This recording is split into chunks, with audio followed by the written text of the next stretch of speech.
윤석열 대통령이 계엄을 선포한 날 벌어진 충격적인 사건에 대해 이야기하려고 합니다. 바로 계엄군 297명이 중앙선거관리위원회를 덮친 일입니다. 안녕하세요, 여러분. 이들은 중앙선관위의 과천청사를 비롯한 여러 장소에 투입되어 선관위 당직자 5명의 휴대전화를 압수했습니다.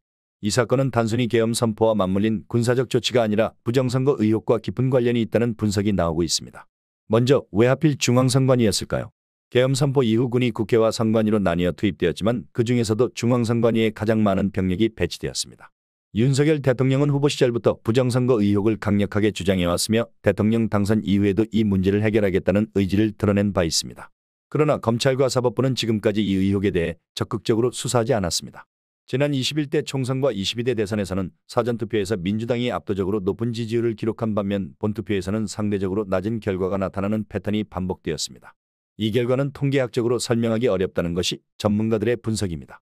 많은 통계학자들과 데이터 전문가들은 이를 대수의 법칙이나 통계적 원칙으로는 이해할 수 없다고 지적했습니다. 이러한 점은 국민들에게 부정선거 의혹을 품게 만들었고 수많은 시민단체들이 이를 근거로 문제를 제기했습니다. 하지만 시민단체들이 제기한 소송과 투표함 보전 요청은 대부분 법원에서 기각되었습니다.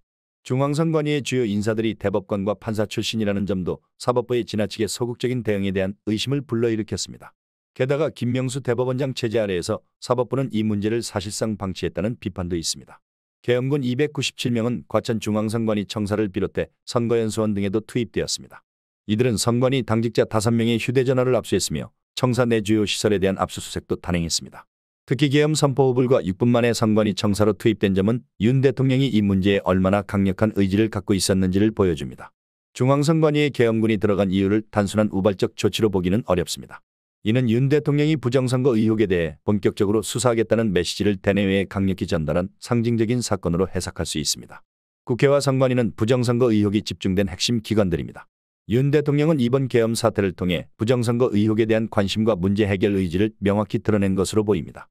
윤석열 대통령은 후보 시절부터 부정선거 의혹을 해결하겠다고 밝혔지만 정작 당선 이후 이 문제는 제대로 다뤄지지 않았습니다. 검찰과 사법부는 수사에 소극적이었고 부정선거 의혹에 대한 시민들의 목소리는 묵살되었습니다.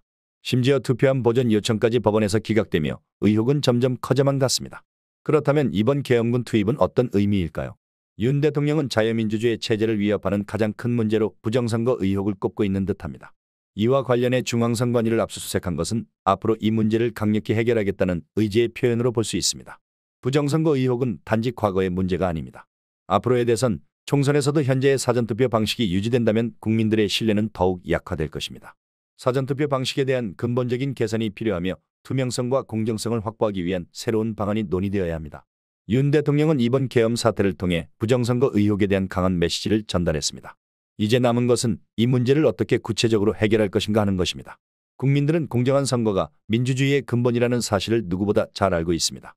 부정선거 의혹의 규명은 단지 정치적 이슈를 넘어 국민 신뢰를 회복하는 중요한 과정이 될 것입니다. 앞으로 윤 대통령과 정부가 이 문제를 어떻게 풀어나갈지 국민적 관심이 집중되고 있습니다. 여러분은 이번 사건에 대해 어떻게 생각하시나요? 여러분의 생각을 댓글로 남겨주세요. 구독과 좋아요를 눌러주시면 더욱 빠른 소식 전해드리겠습니다.